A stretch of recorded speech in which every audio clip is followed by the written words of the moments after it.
Menyapa Anda semuanya dalam program Bible Everyday. Hari ini kita akan belajar di pasal 12 dari kitab Nehemia.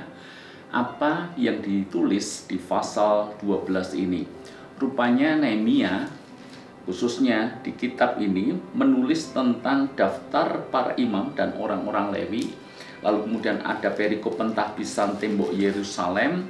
Dan yang tidak kalah pentingnya yang kita jumpai di pasal yang ke-12 ini adalah tentang jaminan hidup untuk para imam dan orang-orang Lewi. Jadi kita mesti tahu Bapak Ibu Saudara bahwa di zaman itu kehidupan kerohanian itu menentukan bahkan arah sebuah bangsa. Ketika mereka hidup benar, mereka hidup takut akan Tuhan, maka kesejahteraan bangsa itu juga terpelihara dengan baik oleh Tuhan. Tuhan memberkati bangsa Israel. Jadi peran imam dan orang Lewi ini sebenarnya sangat vital, karena merekalah yang menjaga bangsa Israel untuk tetap berpaut kepada Tuhan saja.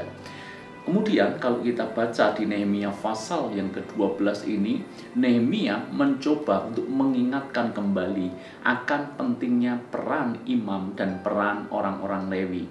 Mereka memang orang-orang yang dikhususkan hanya untuk melayani Tuhan, dan merekalah yang membawa umat Tuhan untuk datang kepada Tuhan. Jadi mereka tidak dipusingkan dengan hal-hal soal penghidupan sehari-hari. Sebaliknya mereka hanya fokus bagaimana menuntun umat Tuhan, membawa umat Tuhan untuk sungguh-sungguh dengan Tuhan. Seperti itulah kira-kira apa yang dilakukan oleh para imam dan orang-orang Lewi di zaman itu.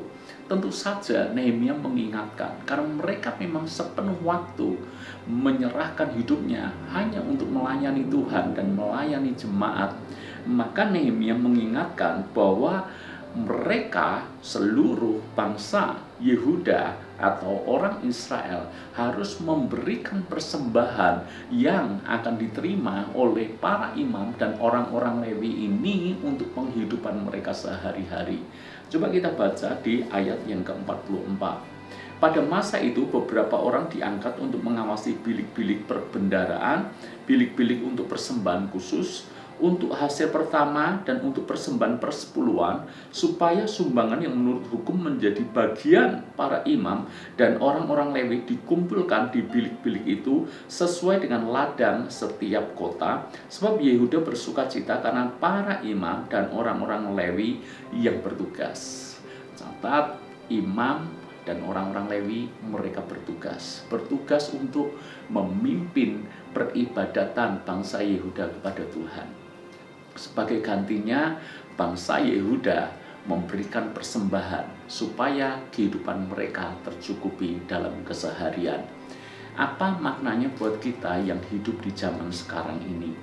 Saya mengingatkan kepada Anda semuanya bahwa sesungguhnya ini menjadi sebuah introspeksi baik buat para pemimpin rohani, tapi juga bagi para jemaat. Para pemimpin rohani jelas-jelas harus fokus bertugas untuk menuntun jemaat, memberikan pertumbuhan rohani yang sehat untuk jemaat. Demikian juga mereka fokus sungguh-sungguh untuk melayani jemaat. Bahkan Alkitab di dalam Ibrani 13 ayat ke-7, pemimpin rohani itu bertanggung jawab atas kehidupan rohani jemaat. Jadi bagian yang pertama, para hamba Tuhan, para pemimpin rohani harus tahu peran dan fungsinya.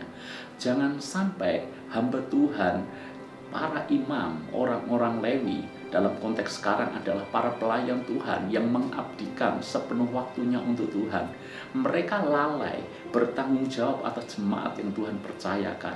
Mereka tidak fokus dalam pelayanan. Sebaliknya, mereka menggemukkan dirinya sendiri. Mereka fokus untuk kepentingannya sendiri. Mereka bahkan menyalahgunakan persembahan yang diberikan jemaat dan digunakan untuk kepentingan sendiri. Maka saya mengatakan kepada Anda yang kebetulan mungkin Anda adalah seorang rohaniwan, para pelayan Tuhan yang kebetulan melihat video ini, maka sebagai sesama rekan hamba Tuhan, saya mengingatkan Anda semuanya, ingat bahwa kita dipilih Tuhan, ditugaskan untuk melayani jemaat. Jangan sampai kita justru seperti Imam Eli yang menggemukkan dirinya sendiri, seperti keluarga Imam Eli, Hofni dan Pinehas yang mereka mengambil keuntungan sendiri. Hati-hati akan hal itu. Sebaliknya juga ayat ini berlaku untuk para jemaat. Jemaat semestinya kita juga punya tanggung jawab bagaimana mereka hamba-hamba Tuhan yang sudah mengabdikan hidupnya sepenuh waktu untuk melayani kita sebagai jemaat, maka kita pun wajib memberikan persembahan sebagai bentuk menghormati mereka, sekaligus itu merupakan hak mereka.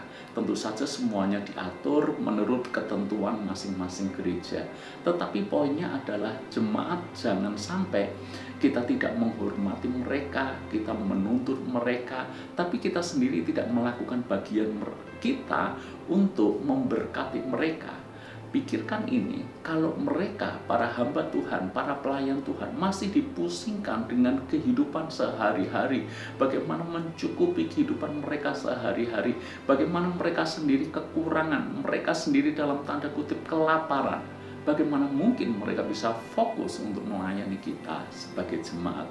Jadi masing-masing antara hamba Tuhan dan jemaat itu punya peran dan fungsinya, punya hak dan kewajibannya masing-masing.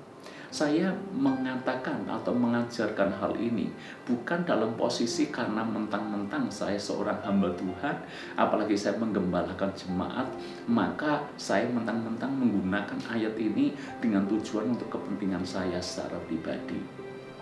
Tentu saja jemaat yang saya gembalakan tahu persis bahwa saya menggembalakan tanpa mengambil apapun dari persembahan jemaat. Saya bersyukur Tuhan sudah berkati kami lewat penerbitan yang kami kelola, lewat bisnis yang Tuhan percayakan kepada kami.